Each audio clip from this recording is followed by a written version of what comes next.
온라인을 달구던 단 한 줄의 소식이 있었다. 김용빈, 광클 페스티벌, 출연 양보. 구체적 설명 없이 던져진 이 문장은 곡장 팬덤과 업계의 심장을 세게 두드렸다. 왜 하필 지금, 왜 하필 이 무대였을까? 올해 가장 치열한 클릭 경쟁으로 유명한 그 페스티벌. 예고 영상만으로도 해시태그 수십만 건을 순식간에 쌓아 올리는 바로 그 무대에서 양보라는 두 글자는 쉬운 선택과는 거리가 멀다. 그 밤, 관계자 대기실에서 들려온 속삭임, 전화기 너머 작게 떨리던 목소리. 그리고 새벽녘 공식 입장문 사이로 비친 결심의 그림자. 사건은 단순한 양보가 아니었다. 관계자는 말한다. 첩보의 리허설 점등과 동시에 객석 뒤편에서 푸른 빛이 타오르며 관객들의 휴대폰 화면이 물결처럼 흔들렸다. 용빈을 외치는 목소리 사이에 비나라는 울림이 파도처럼 섞여 들어왔다. 그 순간 스태프 한 명이 뒤통수를 솟치는 번개불처럼 긴급 메시지를 전달했다. 손비나 측 메인 세그먼트에서 수정 불가 판정. 카메라 동선 문제로 사실상 노출 축소. 제작진의 얼굴이 굳어지는 사이 김용빈은 조용히 모니터를 닫았다. 그리고 믿기 힘든 결정을 꺼냈다. 제 시간을 양보하겠습니다. 대신 그녀가 정면에서 빛을 받아야 합니다. 그는 왜 그랬을까? 단순한 미담으로 치부하기엔 현장은 너무 복잡했다. 광클 페스티벌, 매초가 조회수로 환산되고 그 조회수가 다음 분기의 스폰서 지표로 직결되는 무대다. 전면 노출 7분이면 광고 단가가 요동치고 엔딩 카메라 한 번이면 트래픽이 폭발한다. 누구도 쉽게 내려놓지 못할 시간, 누구도 선뜻 내와주지 않는 스폿. 그러나 그가 양보를 선언하자 순식간에 여파가 번졌다.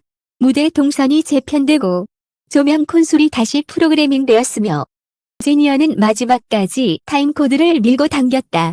아이러니하게도 이 장면 개편은 현장을 혼란시키기보다 오히려 무대의 긴장감을 극적으로 끌어올렸다. 모두가 숨을 죽였다. 과연 이 선택은 누굴 위한 것이고 무엇을 향한 것인가? 첫 번째 반전은 무대 밖에서 일어났다.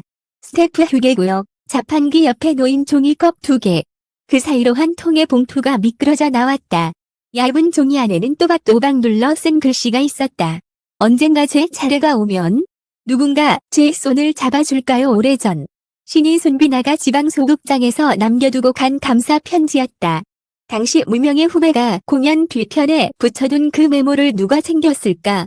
놀랍게도 그 종이를 보관해온 사람은 김용빈의 오래된 매니저였다. 그는 오늘 온난의 순간에 그 봉투를 조용히 꺼내 보였다. 형, 기억나죠? 이 친구 언제나 첫 무대 앞에서 손이 떨리던. 기억은 무대를 쓰다듬고 결심은 더 단단해졌다. 두 번째 반전은 무대 위에서 터졌다. 사운드 체크가 끝나갈 즈음 올 조명이 한순간 숨을 멈추듯 꺼졌다. 콘솔에 작은 불빛만 얼룩처럼 남았고 관객석에서는 미세한 웅성거림이 곤두섰다. 그때 장내 아나운서의 임기응변 같은 안내가 흘렀다. 잠시 후 특별한 순서가 준비되어 있습니다. 예고에 없던 빌드업. 어둠 속에서 첫음이 피어올랐고 스포트라이트가 켜졌을 때 정면을 차지한 사람은 손비나였다. 말 그대로 누군가의 정면을 양보받은 무대. 그러나 그녀의 목소리는 빌려온 자리에 웅크리지 않았다. 떨림을 삼키고 울컥함을 견디며 한 소절씩 공간을 열었다. 후렴이 터질 때 객석 2층 난간에서 조용히 두 손을 모은 남자의 옆모습을 보았다는 목격담이 쏟아졌다. 마스크 너머 눈매로만 알아본 사람들, 그는 박수조차 아껴가며 대신 무대를 지켜보았다. 세 번째 반전은 카메라 뒤에서 만들어졌다. 페스티벌의 법칙상 엔딩샷은 화력을 가진 출연자에게 몰린다. 하지만 이날 감독의 큐시트에는 낯선 펜촉 자국이 남았다. 엔딩, 공동 클로즈업. 김용빈의 이름은 엔딩 큐에서 지워졌다. 대신 비나, 솔로 엔딩, 다음 한 줄이 덧붙었다. 뒤에서 박수치는 실루엣, 깜짝, 누구의 실루엣인가? 정답은 끝내 화면에 잡히지 않았다. 그러나 백스테이지에서는 모두가 알았다. 그 실루엣의 주인공이 누군지. 그는 일부러 조명 밖에 섰고 일부러 포커스를 벗어났다. 오로지 하나. 그 밤의 주인공이 누구인지 분명하게 하기 위해. 결정적 이유는 무엇이었나? 현장에 있었던 음악 감독의 증언이 퍼즐을 맞춘다. 리허설 전에 어린 뱅 한 명이 편지를 전했어요.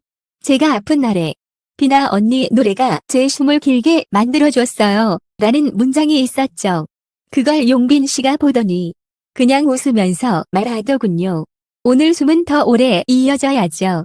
누군가의 숨, 누군가의 첫 무대, 누군가의 빛. 그 세 가지 이유가 겹쳐지자 그는 자신의 타이틀보다 무대의 흐름을 선택했다. 그것은 전략도 쇼케이스도 아닌 음악을 오래 걸리게 만드는 태도였다.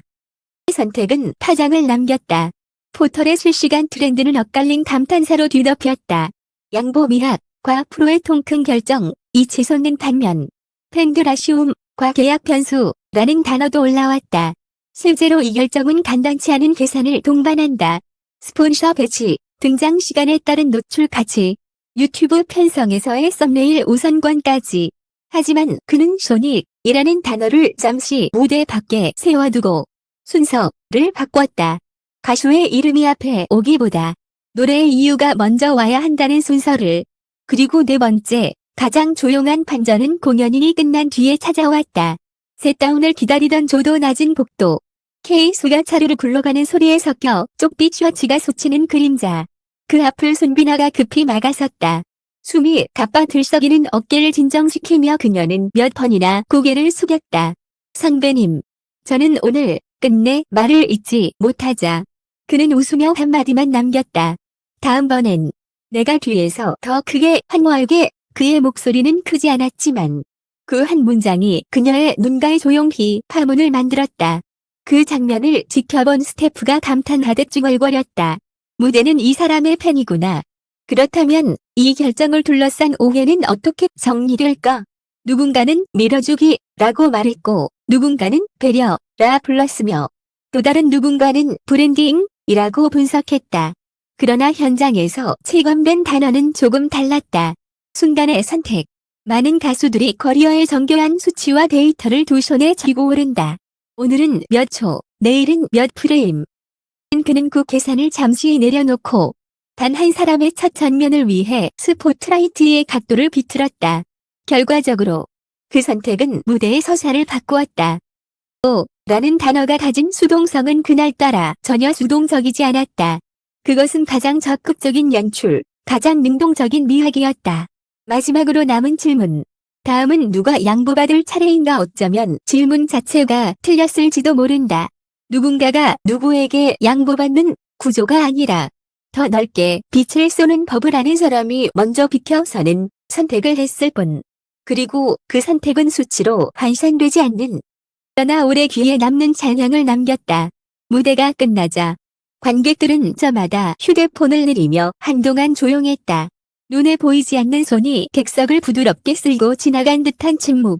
그 침묵은 누군가를 향한 감사였고 다른 누군가를 향한 응원이었다. 그 밤의 엔딩컷은 결국 하나의 얼굴로 마무리되었다.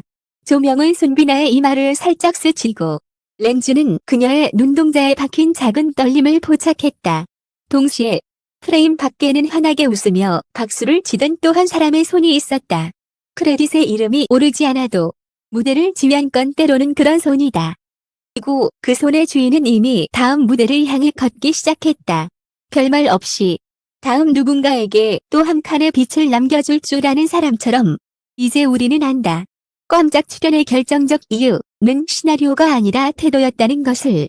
순간의 이익이 아니라 노래의 수명을 붙드는 태도. 자신의 장면을 반 발짝 뒤로 미루며 전체 서사를 완성시키는 태도. 그래서 그 밤의 양보는 양보가 아니었다.